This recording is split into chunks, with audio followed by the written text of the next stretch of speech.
Students, आज हम समझने की कोशिश करेंगे कि एक्टिवेशन एनर्जी क्या है।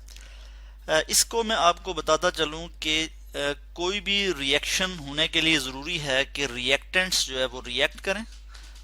रिएक्टेंट्स रिएक्ट करके जो है क्या बनाएं, प्रोडक्ट्स बनाएं। ठीक है, रिएक्टेंट्स रिएक्ट करके प्रोडक्ट बनाएं, तो तब जो है रिएक्शन होता है और उसको हम कहते हैं कि कोई रिएक्शन हो गया है, यानी प्रोडक्ट्स की फॉर्मेशन हो गई है किसी भी रिएक्शन के नतीजे में।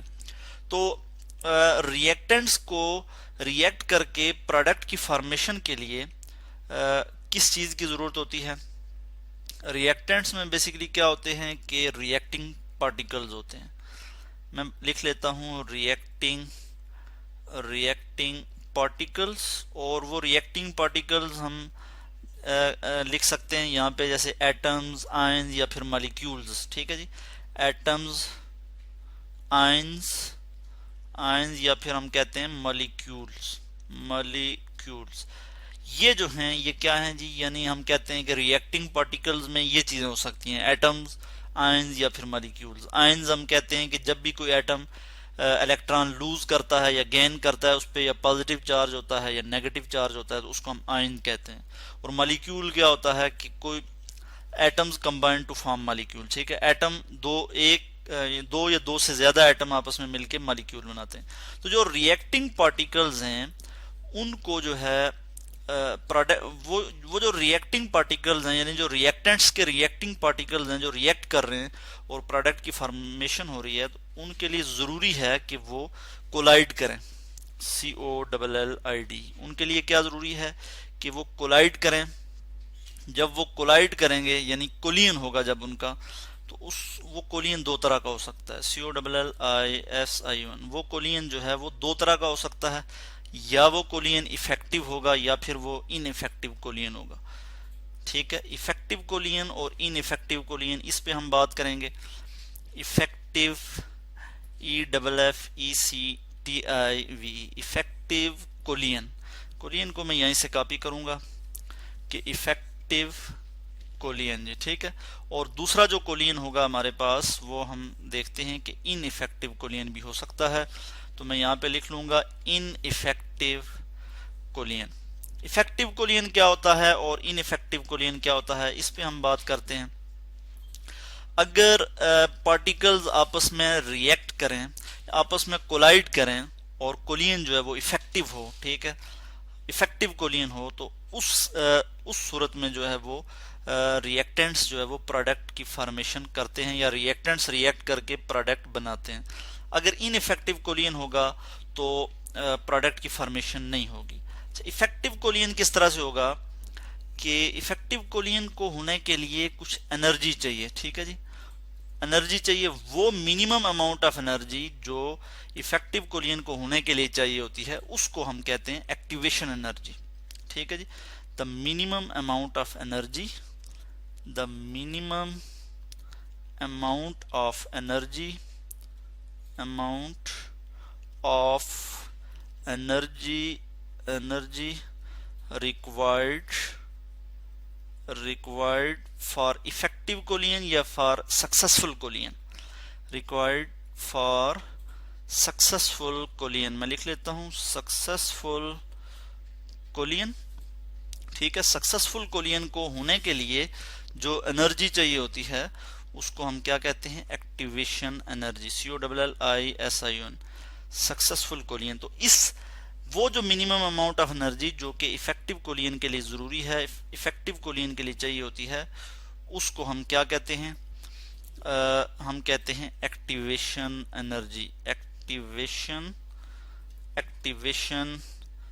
एनर्जी। ठीक है, यानी प्रोडक्ट्स को रिएक्टेंट्स को रिएक्ट करने के लिए मिनिमम अमाउंट ऑफ एनर्जी, वो कम से कम अमाउंट में जो एनर्जी चाहिए होती है कि सक्सेसफुल कोलियन हो सके, रिएक्टिंग पार्टिकल्स का आपस में कोलियन हो सके, उस एनर्जी को हम कहते हैं एक्टिवेशन एनर्जी। अगर मैं यहाँ पे कोई एग्जांपल दे दूं तो यहाँ पे मैं एग्जांपल देता चलूं, जैसे हमारे पास अगर H2 है, ठीक है, हाइड्रोजन के दो पार्टिकल्स हैं। ठीक है, हाइड्रोजन का एक मॉलिक्यूल है और उसमें दो एटम्स हैं, ठीक है। इस तरह से मैं यहाँ पे शो कर लेता हूँ।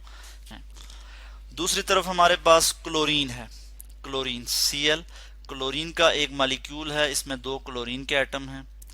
यहाँ पे इसको भी मैं सर्कल कर लेता हूँ इस तरह से, ठीक है। ये क्या करेंगे, ये आपस में कोलाइड करेंगे। अच्छा, कोलियन के लिए ज़रूरी है कि जो कोलाइडिंग पार्टिकल्स हैं वो एक प्रॉपर ओरिएंटेशन में हों, उनकी एक सही ओरिएंटेशन हो, यानी आप यूं कह सकते हैं कि हेड ऑन हेड कोलियन हो उनका, ठीक है। और जब कोलियन होगा तो कोलियन के नतीजे में क्या होगा, मैं इसी चीज़ को यहीं पे कॉपी कर लेता हूँ, बल्कि इसको मैं इस तरह से आपको दिखा देता हूँ कि ये हाइड्रोजन है, इसको मैं यहाँ से कॉपी कर लूँ तो ये हमारे पास ये हाइड्रोजन का एक मॉलिक्यूल आ गया। इसको मैं यहाँ से ये ठीक करके दिखा दूँ आपको। और दूसरी तरफ हमारे पास क्या है कि क्लोरीन है हमारे पास। अब मैं क्लोरीन के जो है क्लोरीन के एटम दिखा दूँ, या क्लोरीन का जो मॉलिक्यूल है उसको भी यहाँ पे दिखा देता हूँ। यहाँ पे जो है हमारे पास क्लोरीन है, बल्कि इसको मैं यहाँ पे ड्रा कर लेता हूँ कि क्लोरीन के जो एटम हैं ये भी आपस में कोलाइड कर रहे हैं। यहाँ पे ये जो है कोलाइड कर रहे हैं। इन्होंने जो है ये जो रिएक्टिंग पार्टिकल्स थे यानी H2 और Cl2, इन्होंने जो कोलियन किया, इनका जब आपस में कोलियन हुआ तो ये प्रॉपर ओरिएंटेशन में हुआ, जिसकी वजह से क्या हुआ कि इफेक्टिव कोलियन हुआ।